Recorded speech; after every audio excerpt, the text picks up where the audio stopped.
ko'pchiligimizning hayotimizda bo'ladi. Shunaqa chaqiradi, "O, palonchi" deb turib. Yoshlaringizni eslangizlar, ayniqsa buni qishloqdagilar nimalar yoki domda turganlarda ham dadasi ichkaridan chaqiradi. Ayasi chaqiradi, "Aya chaqirdingizmi?" desa, "Yo'q" deb chaqirmadim deydi.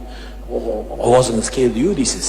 Ko'plarda bo'ladi, chunki biz bu savoldan ko'p so'ralganimiz uchun ham aytayapmiz.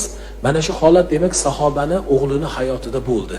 Sahoba aytayaptilarki, "Valakinnaka idza sami'ta sawtan fanadi bis-salat." Shunday holat bo'ladigan bo'lsa, birdaniga ozon aytib yuboring deyaptilar.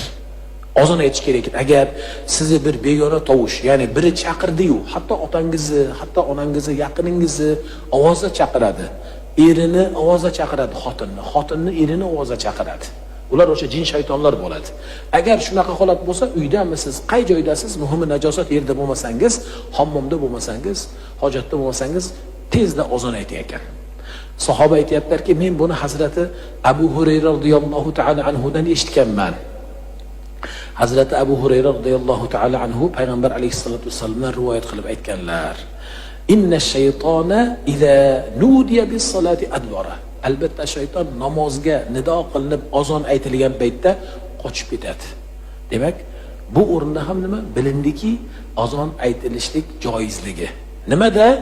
Agar o'sha shaytonga duch kelib, shaytonning qanaqadir bir sharri ko'rinib turgan, his qilinib turilgan o'rinlarda ham mana shu azonlar aytilar ekan.